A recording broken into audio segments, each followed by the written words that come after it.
personally on many, many levels. Several years ago, I was at the California Archivist Convention. Galvin was presenting. I introduced myself, and I'm so glad I did. Amy and I got to work a few years after that working on PetalumaPioneers.org, which is an archive of the Petaluma Historical Library and Museum's exceptional portrait exhibit.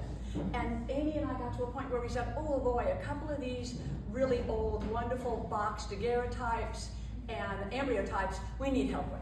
And I remembered introducing myself to Gowan. I gave Gowan a call. I said, Gowan, we need your help. Can I send you? Can we talk about some of these really special old portraits? He was so helpful. He brought our website to another level of professionalism.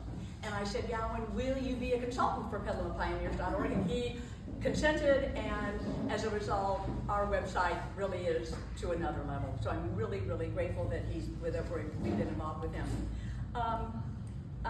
So, in addition to that, we took Galway's class.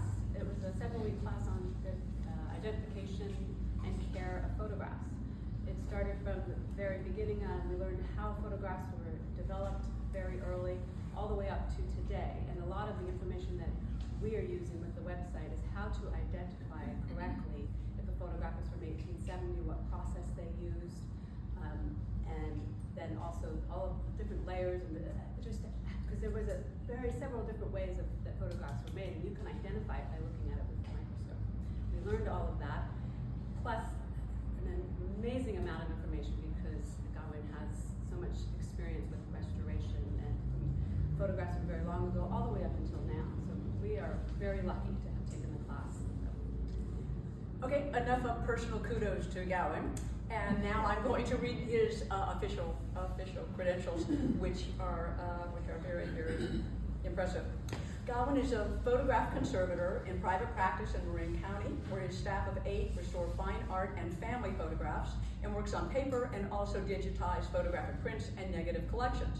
He studied art conservation at the New York University, where he specialized in photographic materials, and then spent 3 years as a fellow at the George Eastman Museum and the Image Permanence Institute in Rochester, New York. He consults with museums on the preservation of their photograph collections and teaches workshops on the care and identification of photographs. So we are very honored and lucky to have Gowan here.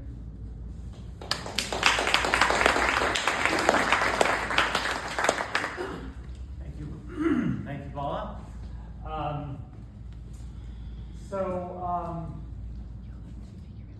Yes, through the photographer's lens, somebody came up with that, not me. But I think my task here today is to talk about, Paula and her colleagues tasked me with talking about 19th century portrait photography in California, even across the world. Even though I try to use as many examples as I can from the Petaluma Pioneer site and from Petaluma more broadly to exemplify those things.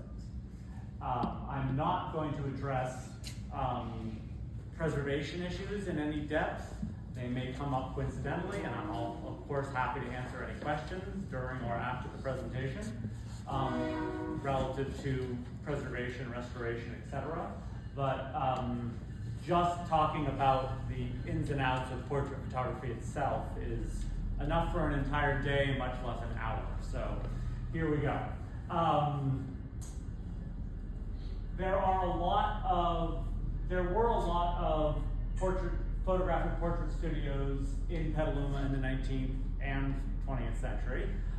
This picture from 1895 from the Sonoma County Library shows and correct me if I get anything wrong, Paula and others, shows the Steiger building, which at the time was Jocelyn's Petaluma Photo Parlors. And what was interesting to me is that, in part about doing this focus on Petaluma, is that so many of the original buildings that were photo studios in the 19th century still exist. And we'll get into that a little bit more. But this is roughly 1895, kind of the tail end of the time period that I'm focusing on here. And so let's step back a little bit just for a moment before we get into the kind of meat of 19th century studio photography. And so we'll go all the way back to 1839, the year that photography is announced to the world. First in France, where Daguerre's process is announced in early January of 1839. And he, or his colleague Arago, announces this process called the daguerreotype, which is on a copper plate coated with silver. So it's an image on a mirror, basically, on a polished silver surface. And Talbot over in England kind of quickly goes, hey, no, I've been working on that for years now, and this is my process. So, but in late January, he has an exhibition and a lecture talking about his work over the previous 7 or 8 years developing photography, which he had kind of kept to himself for the most part, up until then, when who invented what became a matter of importance. But at that point, most of his photographs were photograms, or very, very primitive lens-based images. And so this is kind of the state of things when photography is first announced. Either a metal plate, which doesn't do portraits very well yet because the exposures are so long, or photograms of leaves and other such things. But within a short time, now that the race is on, Talbot continues to work with his paper process that he had been originally kind of mostly doing photograms with, and develops a method of making actual negatives, still on paper. These are paper negatives, or as he called them, calotypes. And then from that paper negative, sandwiching it with another light-sensitive piece of paper and making a print from that. So this kind of negative-positive system that becomes the basis for all photography for the next 160 years, up until digital, basically.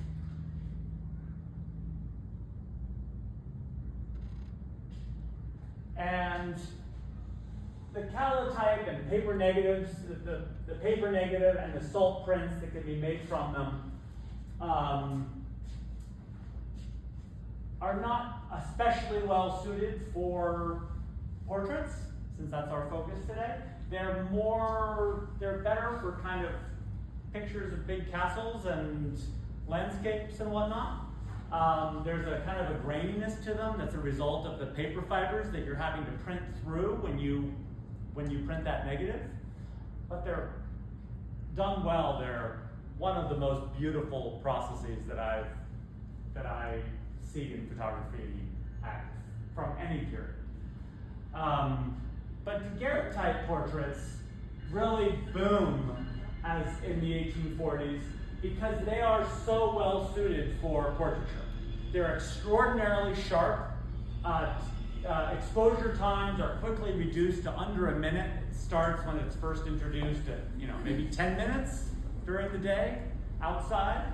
But various technological enhancements, better, faster lenses, improved chemistry, bring it down so that you don't have to stay still for too long. You still got to stay still for a while, but it's not the kind of extremes that it was in the earliest days.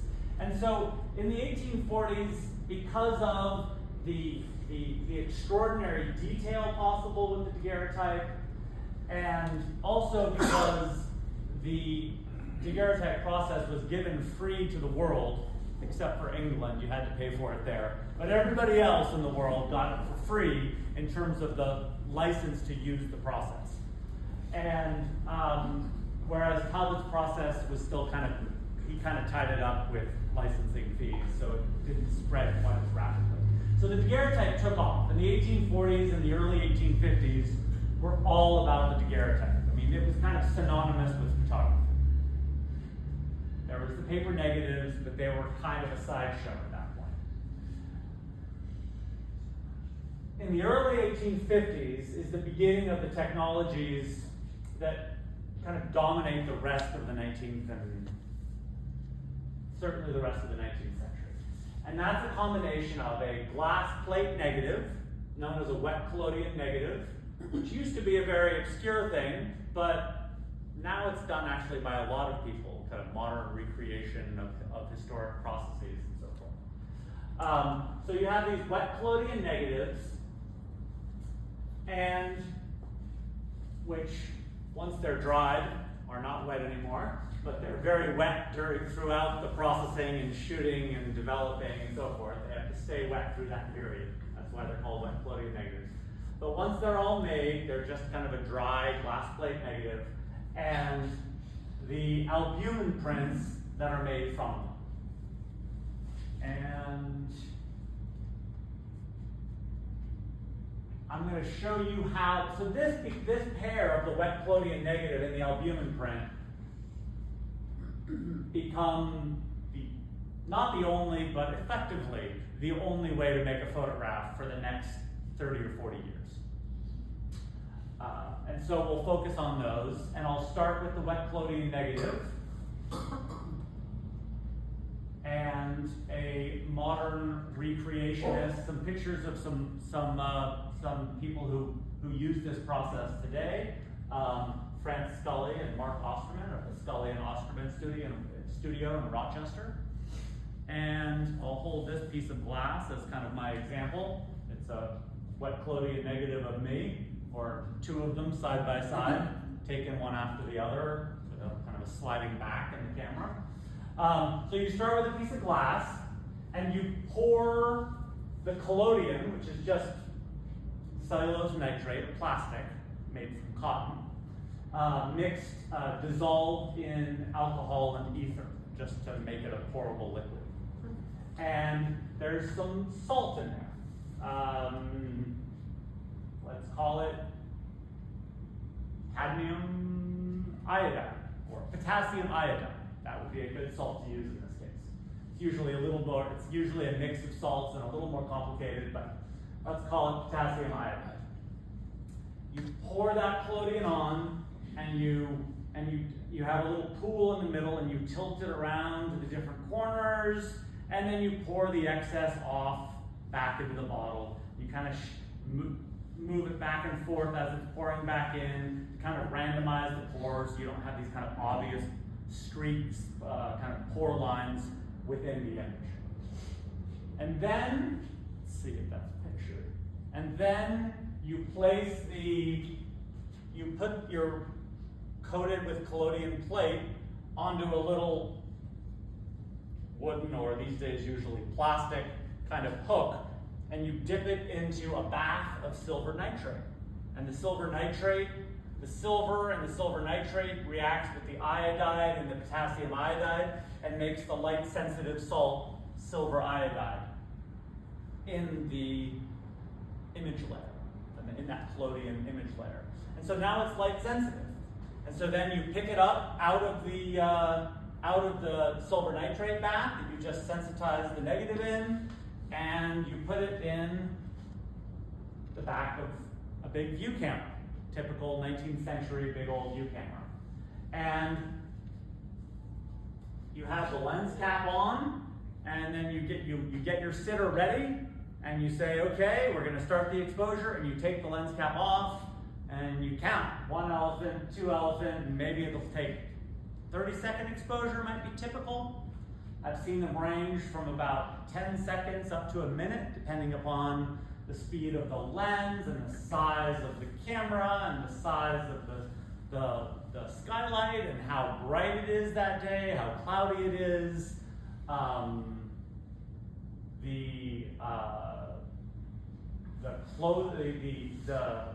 The color of skin and the color of clothes and how much they reflect the light that's needed to expose the plate.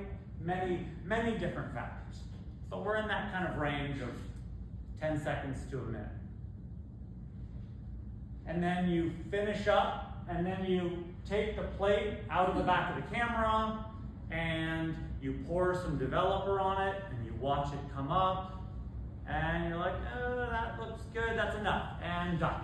And then you wash it, put it into a washing bath, and a fixing bath to make it not light sensitive anymore, and you put it on a drying rack to dry it.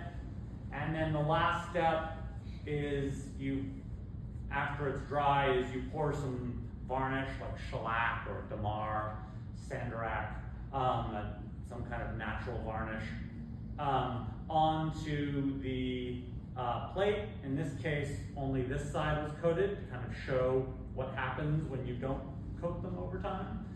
And that protects it because that collodion layer is very thin and very fragile. And so now you've got your image on a plate, and what happens next? And then it gets retouched.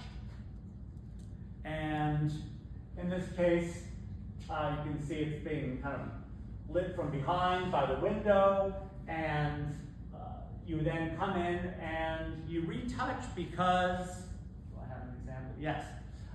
You retouch because negatives in the 19th century were only sensitive to blue and ultraviolet light. So if you have, say, red freckles, even if they're ones that most people would barely even notice, they're red, which means they're absorbing the blue and the ultraviolet light, and they're reflecting the red. That's why they appear red to you. And negatives in the 19th century don't see red. So that red reflected light, your freckles kind of become black holes as far as the negative is concerned, because they're absorbing all the light that the plates are sensitive to. And so in order to make the person just look like they look in real life, you have to take these additional retouching steps. There may be some trying to get rid of a mole, or trying to get rid of some scar, or trying to improve the way that the portrait was lit, or something like that, trying to lighten up some shadows. There might be some kind of aesthetic concerns as well, just like you would do in Photoshop today. My main point is that just to make it look like it really does in real life, you need to kind of get in there and do some retouching. And that basically means using a pencil, and if it's, say, a red freckle on my face, then that's going to appear dark in the photograph, but that means light in the negative. So it's going to have a clear spot in the negative that wasn't exposed because it only got red light, right? And it's not sensitive to that. And so you basically go in with the graphite and you fill in that clear spot. You basically just add density with graphite to make it go away, to make it match the surrounding area. Oh, so here's an example. This is a little later, from the early 20th century. This is a portrait studio in Ottawa that I worked on some photographs of many years ago. And you can see this one is not retouched. And I should say the negative for this print was not retouched, and the negative for this print was. And if you can just barely see it here, we've got enough resolution on our projector and everything, you can see there's kind of a speckliness to his face. That's because this is not the blend or the retouch tool in Photoshop. This is just a mechanical pencil and a human hand. It can only do so much in terms of making things perfectly go away. And you'll often see this if you look at 19th century negatives, or even early 20th century negatives. You'll often see a kind of a faint stippling to the face as a result of that retouching. Not always, but very often. And then you've got your negative, but you want to print, right? So this is where this printing frame comes in. And so here's a little, what's called a split back contact printing frame. And split back because it's got this backing. And you put the negative, this is a later negative from the early 20th century. You place the negative in as the glass, and then you put a piece of, it's been pretty exposed at this point, it's been sitting in there for a while, but a blank piece of light sensitive paper in the back, and then you put your split back onto it with the little clips in. Now it's held in place, you put it out the window. Just like the negative is only sensitive to blue and ultraviolet light, the prints are mostly sensitive to blue and ultraviolet light as well. And they're not that sensitive. Just like it takes 10 seconds to a minute to expose the negative, you got to get this print out in the sky sunlight for 5 or 10 minutes in order to get a decent image on that piece of paper, on this printing out paper. And the reason for the split back is that you can keep the pressure on one side of the paper, keep everything in registration, keep the paper in registration with that negative, and then you can pick it up and say, that's about right, or needs a little bit longer. Let's put that back into place, put it out in the window again. And so photographic studios would pretty much always have some kind of angled shelving in their windows where they could place their printing frames for printing. Because there were no dark rooms. There was just windows for printing. There were no enlargers. So you can see here the actual paper being prepared, and albumin, this is a typical albumin print from the 19th century. Albumin paper, this is on a mount. Originally it would have just been a piece of paper. The paper, it's called albumin, they're called albumin prints because the image layer is made from egg white, albumin. And there's a albumin with a salt in it that the paper gets floated on top of typically, and then picked up and dried. And then after it's dried, that piece of paper is then floated on a silver nitrate bath to make it light sensitive. We're not going to get into the chemistry here today, but. And then once it's dry again, after sensitizing in silver nitrate, it then goes into the contact printing frame like I just showed you, out into the sun for 5 or 10 minutes, and there it is, putting it out in the sun in the window, checking it like I was saying, and then it gets, there's some processing. It's already developed. There's no developing step because it's developed by the sun. The image comes up as it's exposed to the sun. It's a printing out paper. But it needs to get toned and fixed. It gets gold toned and then fixed to make it not light sensitive anymore. And then it gets mounted on a little piece of card. And that would give you these are little cartes de visite, or a carte de visite. Just this little kind of wallet size photograph, which was the most common size of portrait photograph in the 1860s.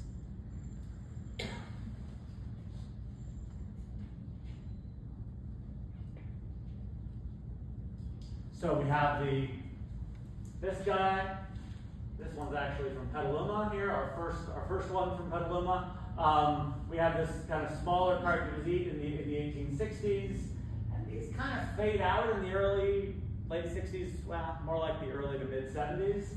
And in the early 70s, the larger cabinet card is introduced, in part because one of the reasons that's given is that the kind of like big fancy dresses and like a full-length portrait just doesn't show the detail all that well in this small carte de visite, so they needed this kind of larger cabinet card size to better show them off. Now, most photographs in the 19th century, to a first approximation, all photographs in the 19th century were contact printed, which means that if you're looking at a print, then you kind of roughly know the size of the negative, which means you kind of know the size of the camera that was needed as well. So if you see a really large photograph, say this big, typically that means the negative was also this big and the camera was this big, and things get just really obscene as your picture as the pictures get larger. So this is a contact printing frame for a big photograph, and this has an inkjet reproduction print of an albumin print in it. But if you were Edward Muybridge or Carlton Watkins and wanted large photographs of Yosemite or large photographs of Nob Hill here as part of a larger panorama, you needed to haul around big glass plates and big cameras and on their part that it would have required, even with some help. But even though most things were done by contact printing, there was one technique starting in the 1850s where you were able to make enlarged photographs. It's kind of a limited class of photographs. We call them crayon enlargements.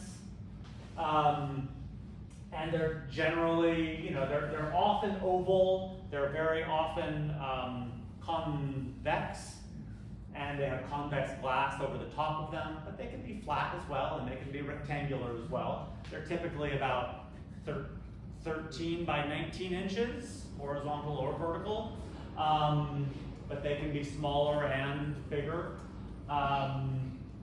And this is two pretty typical looks. The earlier ones tended to be more kind of black and white, and but hand coloring was always popular in photography, so that came in pretty early as well. Crayon, because that's what they called, or at least that's what the French called, charcoal in the 19th century. So these were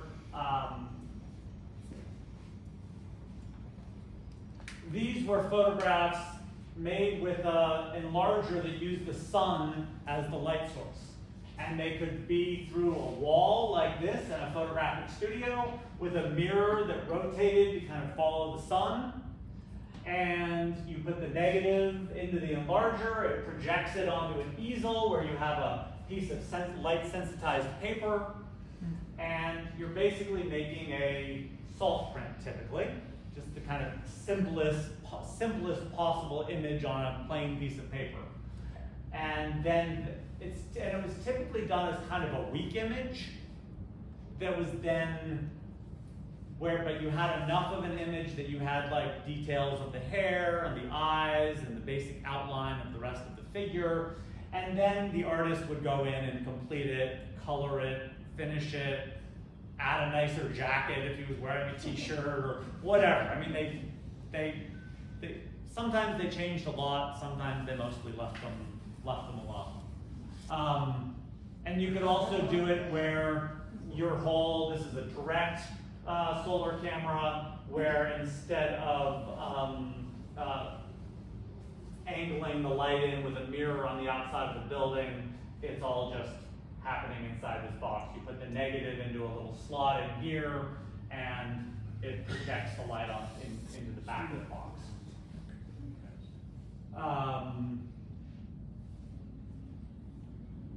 And then after making that photograph, you then go in with charcoal or an airbrush, beginning in the late 1870s, 1880s.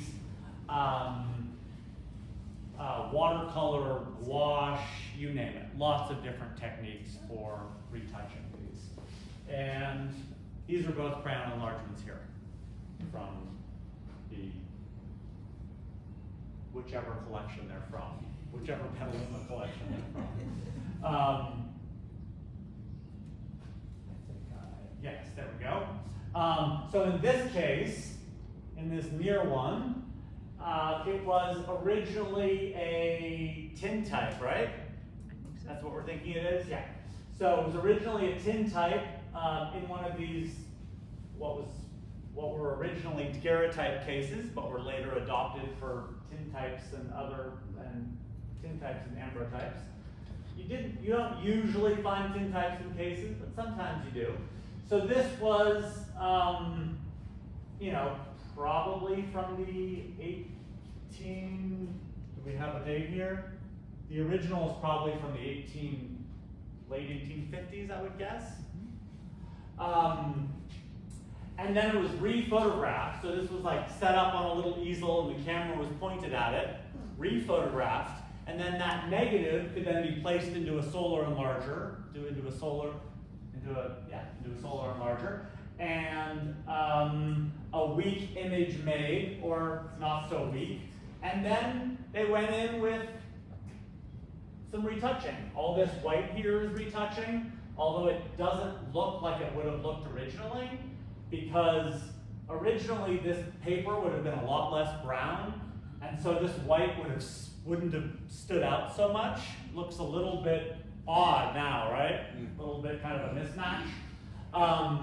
But if you imagine this as being much more nearly white, it would have just been some kind of relatively subtle highlights. And this is very common, this kind of white paint showing up very strongly like this in crown enlargements. And you can see, it looks like, probably see better here. Yeah, you can kind of see the little strokes in the hair there. You know, some watercolor there to kind of give a little more detail to the hair and so forth. And the other one, you can see the original was this carte de visite from Johnson's studio in Doyle's building on Main Street. The carte de visite has deteriorated significantly with all the kind of spotting and fading and so forth. But there's plenty enough there to see that this was made from it. In this case, it could have been re-photographed, but it also, they could have just gone negatives preserved from which extra copies can be had at less than regular prices. So, in theory, if you wanted to make this while Johnson was still around, or Johnson or one of his successors was still around with those negatives intact, you could go back and say, you know, I'm not sure if this is the negative number or not, but oftentimes they would have the negative number written on the back so they could kind of quickly look that up. And the stamp on the back was a tax stamp used from 1864 to 66. There was a Civil War use tax, and there was the amount of the value of the stamp you had to put on the back was based upon how much you were selling the photograph for, and you had to cancel it by writing the initials of the photographer onto the stamp as they did there. You can see this one. We have some other things going on here, like reflections in the glass. That's not part of the image, but you can see there's a lot more hand coloring going on. We do have the original here. Try and see if this is it kind of looks like airbrush back there. It looks very kind of speckly, like an early airbrush. But I don't know exactly when this particular portrait was made. Sometimes it's hard to tell. You know sometime after 64 to 66, but the technology kind of remains the same for quite a few decades there. So unless you have additional evidence, it can be hard to pin down further. And then of course, you can also make other types of reproductions, like paintings. Crown enlargements made enlarged portraits much, much easier because you had that photographic basis to start, and then a relatively unskilled artist could go in and add, modify, hand color, etc. But to paint something like this from life, or using a photograph as a basis for it is very different than just painting on top of a photograph. It obviously requires a lot more skill. But So this is an oil painting of a Petaluma pioneer here, Whitney, and I believe his wife. Yes. Also an oil painting from looks like a cabinet card by the ratios there. And this is a funny one. So it's from a carte de visite. It's from a little guy, and it's an albumin print carte de visite on a pretty typical kind of early mount, so an 1860s mount.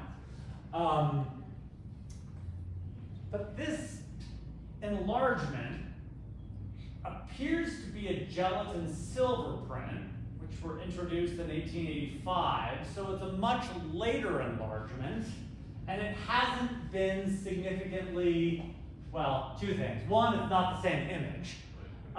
You can see it's from the same sitting though, or standing, but it's from the same portrait session. And it has some evidence that it was matted over maybe there. Not sure. I haven't actually seen it in person. So maybe it was just like a portrait that was hung, framed for a while. But it doesn't appear to have any kind of hand coloring or anything like that. And the other thing about this is that because it's a gelatin silver print, it wasn't made via that solar enlargement technique. It was made by a later technology where you just use what we would call an enlarger, kind of a artificial light enlarger. So it's a slightly later technology, something from the 1880s on. So, back to the photographic studio. So this is a painting from 1865 showing some of the elements of a typical studio. It's a very kind of artist studio with all kinds of busts and paintings and etchings and whatnot on the walls. But you can see he's got his big studio camera here, and there's a nice big background to give the sense of standing outside. And what else can we see here? There's a large skylight up here, because remember, in the 19th century, you need outdoor light. You need blue and blue/UV light to expose that plate. So you pretty much always need that skylight.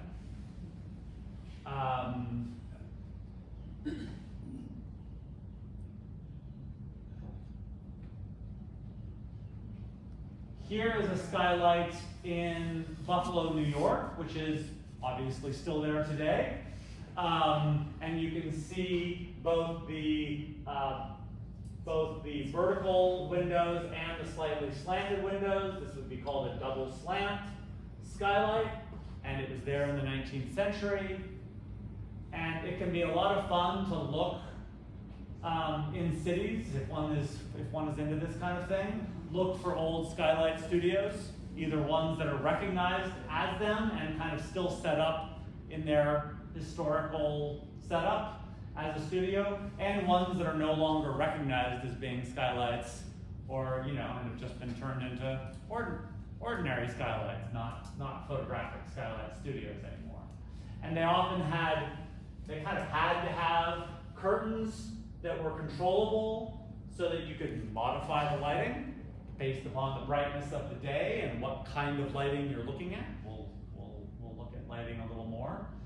I was excited because of all the studios in the 19th century in Petaluma and all the historic buildings that remain to find a 19th century skylight. I could not. I found one that I thought was one on the back of the Wickersham building. Turned out to have been installed in the 1950s. And I wandered around downtown, and even though there's various buildings that were clearly photographic studios in the past, but I could find no evidence of the skylights. They might be there somewhere, but yeah.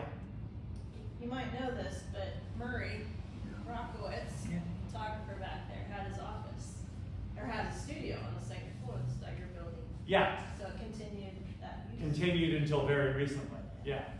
Excuse me, there are windows to the north, it's actually northwest, and previously to when I was in there, those, In this building? Yes. In the Steiger building, okay. the windows did go up and over, and the previous tenant, to me, they were all broken and blah, blah, blah, so he sheetrocked over and Ah, see? over the 25 years I was there, I had images of opening it back up, but I never got to it. Very But I did cool. use those north windows. They're around somewhere. I just couldn't find them wandering around, looking mostly on the north-facing sides of buildings, because that was the ideal place, because you get the sky without the sun. Because sun is kind of brutal for taking portraits, as you know if you're a photographer or if you can just use your phone for taking pictures. It's just too harsh. And so you're generally looking for that north-facing sky, and but yeah, I wandered around and could not find any that are still uncovered. But there could be some that are, you know, on roofs and so forth that I can't see from the street.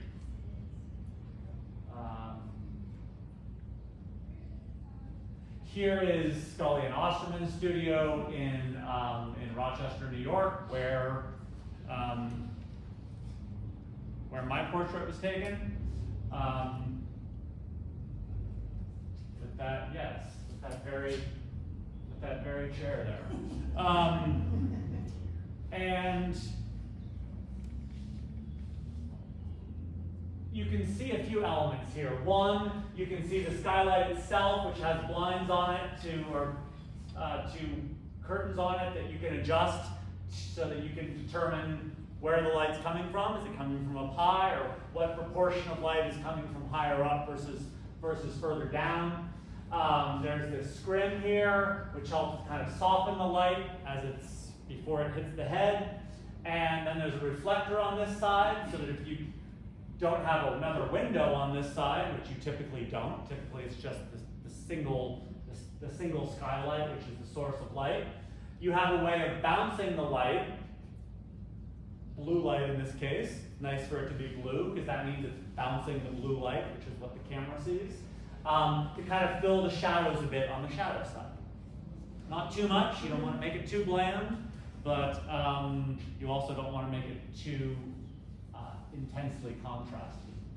So studio lighting is a very complicated topic, but I think we can usefully talk about kind of two main forms of lighting. One, which is used for most photographs, is just called plain or broad lighting. And that's where the light is coming in from the skylight. You can see it's clearly coming in from this side, right? And the other side is shadowed, but not too deeply shadowed. And it's not too deeply because there's probably a reflector on this side filling in those shadows a bit, but not too much. And the side of the face that is lit by the skylight is either kind of equally shown, or the light's over here, or a little bit more shown, like the camera is over on this side, so that more of the face is lit rather than in shadow. And here's another example of it. You can see the camera is just a little bit over to this side. So that this is the main focus, but you still get this kind of roundness of the face. They love talking about the roundness of the face in old studio lighting texts, and how if you don't get this kind of contrast and kind of soft lighting, everything gets flat and it's very disturbing and so forth. And there's a lot of talk about how the lighting is individual to each subject, and how you have to look at the person's features and decide which way suits them best. Is it better kind of straight on, or 3/4 profile, or a full profile, based upon their particular characteristics. And that's most of the photographs that I looked at on the Petaluma Pioneers site, for example, just as a representative, a local representative of portraits in the 19th century, were that plain or broad lighting. Another type of lighting that was talked about a lot was Rembrandt lighting. And this is the portrait of his son Titus that is most often referenced as being exemplary of that, which is confusing because that's not what we talk about as Rembrandt lighting in photography. It took me a while to work this out. But it's starting, it's just too contrasty. In photography, this would just be considered bad lighting. Because there's just not enough detail on the shadow side. It's kind of too dramatic. But in photography instead, this is really what's considered Rembrandt lighting, where the side of the face that is in shadow is where the camera is. So the camera is around to this side, so that the most of the photographed face is in shadow, which means that, but it's in shadow, but it still has all the detail. It never goes black to lose detail. Because if it doesn't have detail, what do you have? You have a silhouette. It basically starts becoming a silhouette very rapidly. And it doesn't matter if it's a 3/4 profile or a full or a side profile or straight on. All of those can be Rembrandt lighting as long as most of the face that's facing the camera is in shadow. And you typically see this later on. There's talk about it from kind of the 1870s and 1880s onward, because in the 1850s, exposures were still really long. Lenses weren't as fast, chemistry wasn't as fast, and so forth. So if you're photographing the shadow side, you're extending your exposure even more, because you're photographing the dark part of the image. And you're letting the light part kind of start to blow out a little bit, start to kind of just become a specular highlight.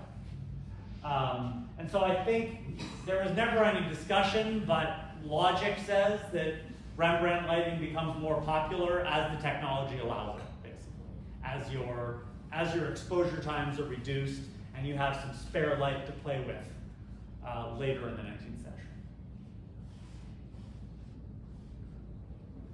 Studio furniture is another fun part. Back to our portrait of Baylis here. Here's a, from my collection, if I recall correctly, a carte de visite from Johnson's studio in the Doyle Building between August of 64 and August of 66 sometime. And you can see that we're sharing pedestals, right? What else are we sharing? Nothing else here, I think. I think it's just the pedestal that I was pointing out. Oh, yeah, sorry, thank you. The carpet.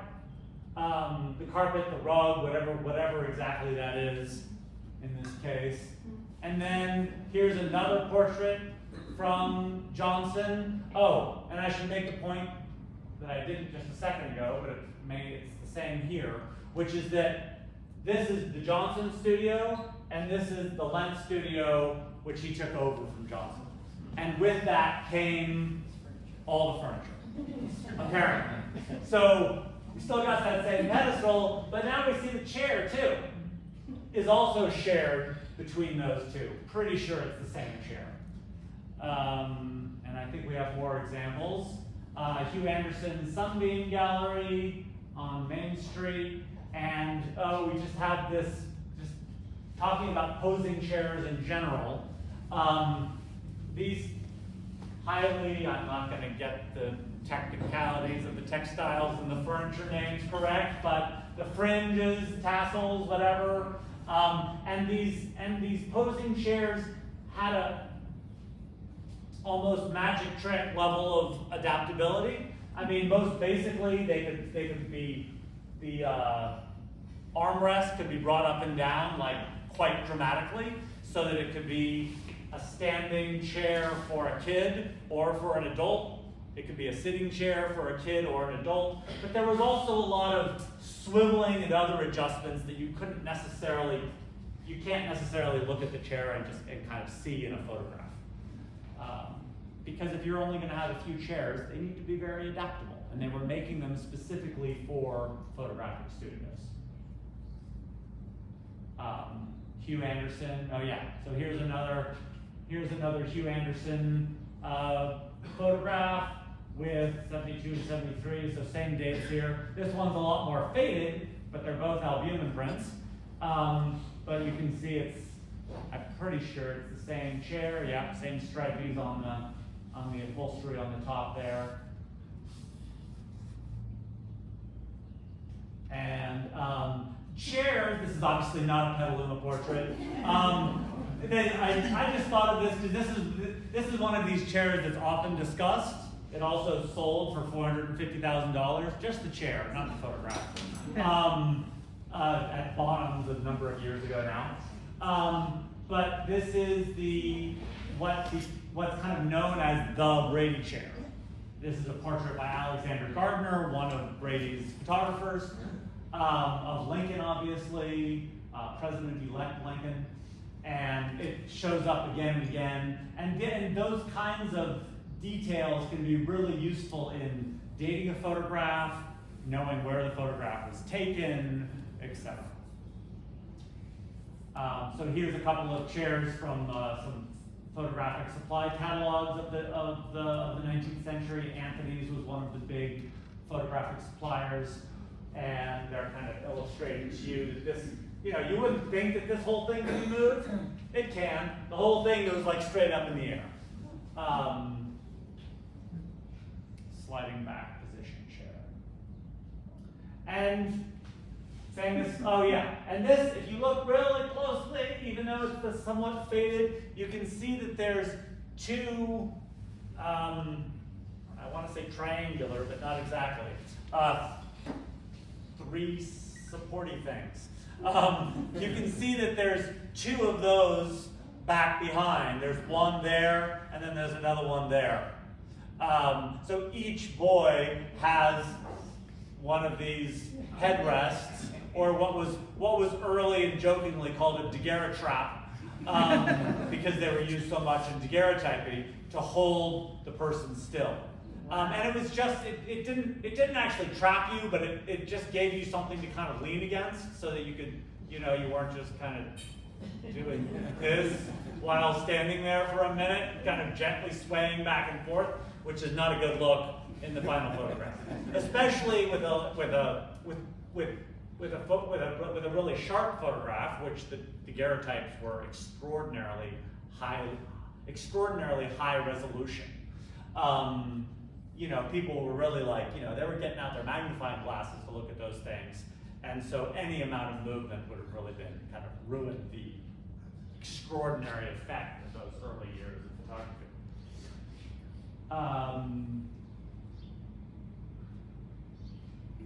And then backgrounds. So in this case, a series of mostly Petaluma pioneers, with this one from my collection, all from the Johnson studio. And you can see that I think these three have the same background, and then these three all share the same background.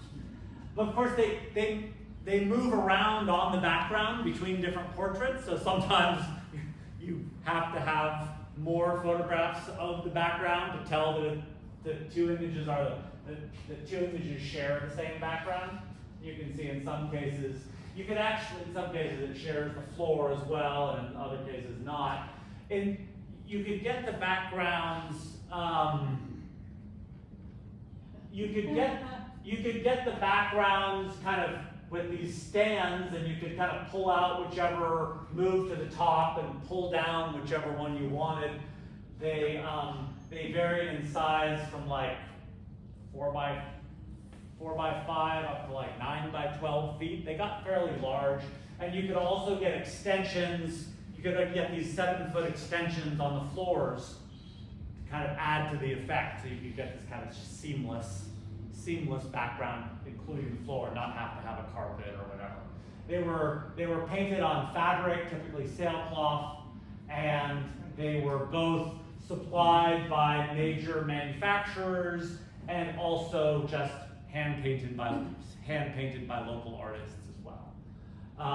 This is a wet collodion negative in my collection, which shows, which just came with a box of negatives that I got in a little town in New York many years ago.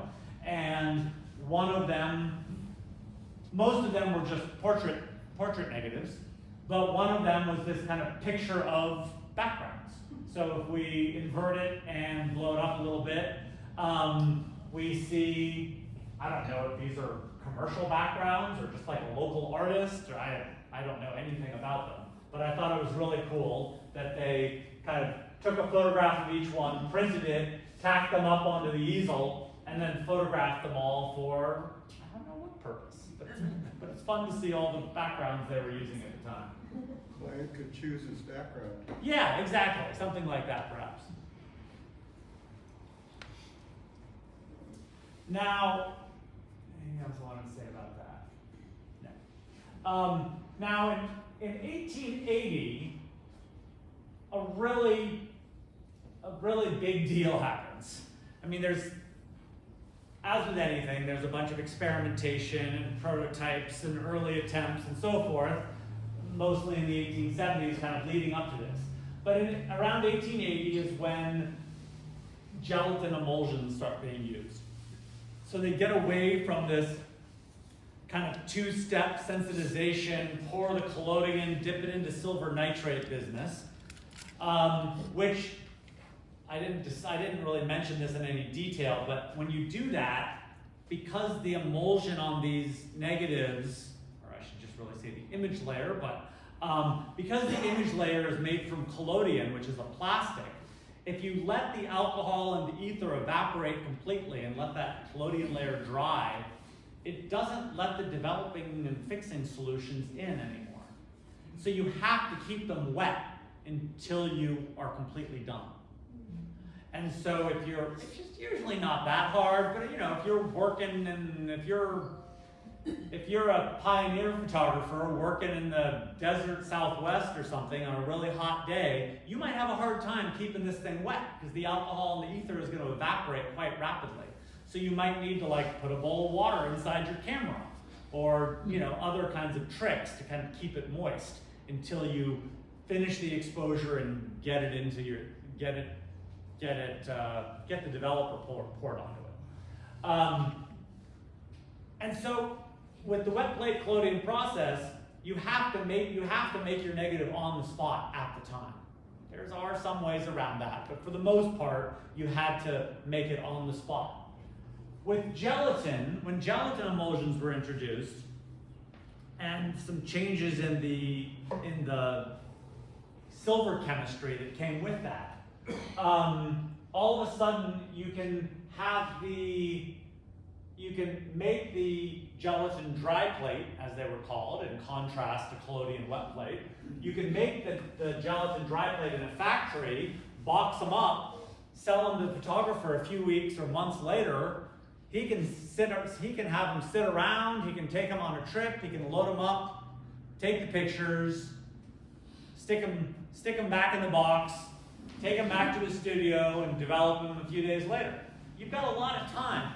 You don't have that whole I have to have my developer and all my blank plates and my pouring bottles and my baths and my tent, kind of darkroom tent and all the rest of it. You don't have to travel with all of that anymore. So it's a big deal from that kind of convenience point of view. It's also a big deal because now because of the changes in silver chemistry that come with the gelatin dry plates, now your exposure times are fractions of a second. Wet plate, more than a second, usually much more.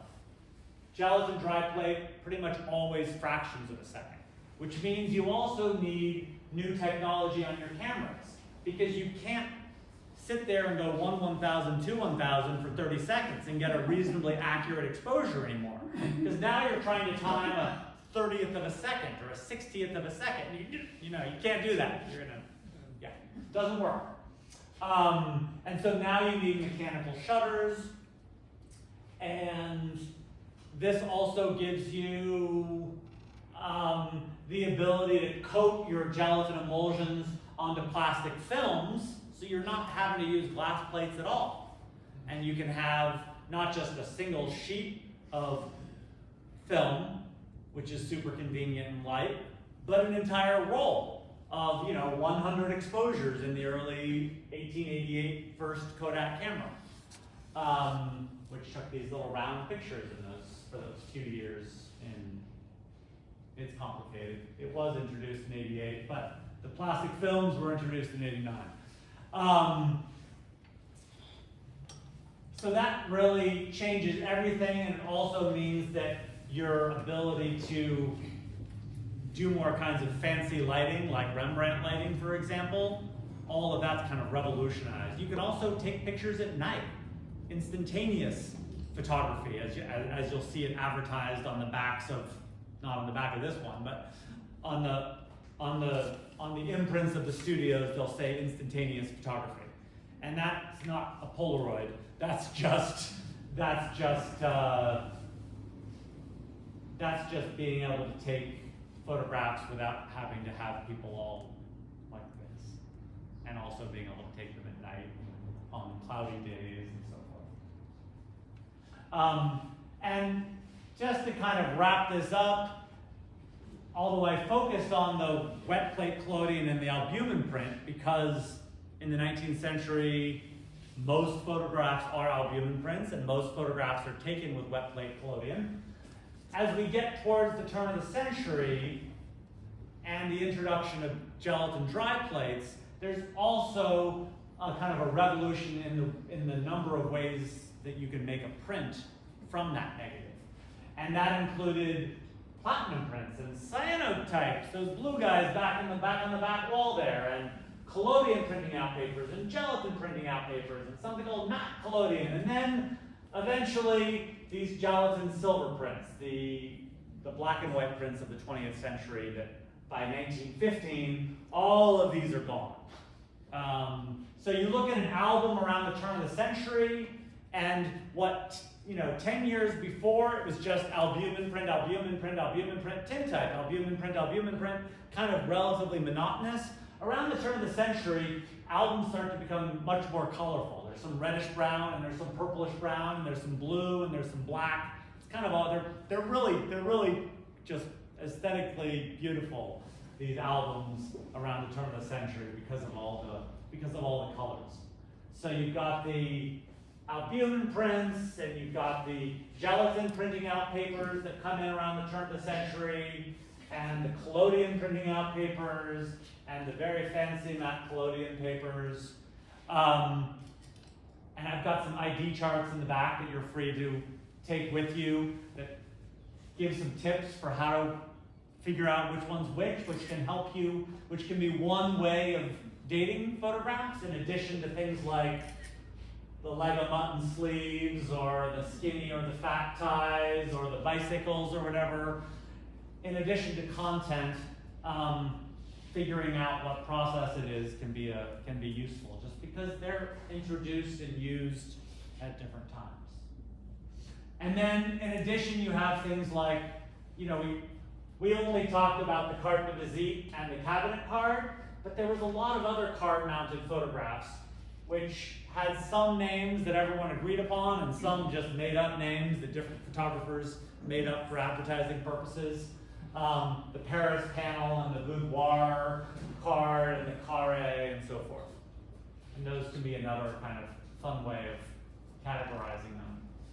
Mount colors is another way. I got to put this slide together for a talk last year about dating photographs, and looking at by in this case, looking at the colors of the mounts on cabinet cards. And by 18, by like I said, by like 1910 or so, the gelatin silver print or black and white photograph becomes the only photograph. It's extreme. It's the only one of all those different types of photographs I was just kind of listing rapidly that you don't need a contact printing print for. You can use one if you want to, but you can with the gelatin silver print, you can use an artificial light enlarger. You can enlarge them to any size you want with artificial light, not needing to use the sun. Everything becomes much more convenient. And so once these become popular and people understand people have the dark, and people set up the dark rooms and enlargers and so forth, the infrastructure you need to deal with this kind of paper, those printing out papers that need the sun go away pretty quickly. Yes? So that happens to be the grown-up little boy Oh, behind you. this one? Yes. I'm great grandpa. Nice. Thank you. And so yeah, this is one of the 3 or 4 charts I've got in the back of the room if you want to get a little nerdy with this stuff. And and on the web, there is only one website that you should ever use, other than mine, of course, which is the Graphics Atlas website at the Image Permanence Institute. It's basically like that ID chart on steroids in this whole website. And I helped develop the first version of it, pushing on 20 years ago now, and it's really amazing. And that's it. Thank you.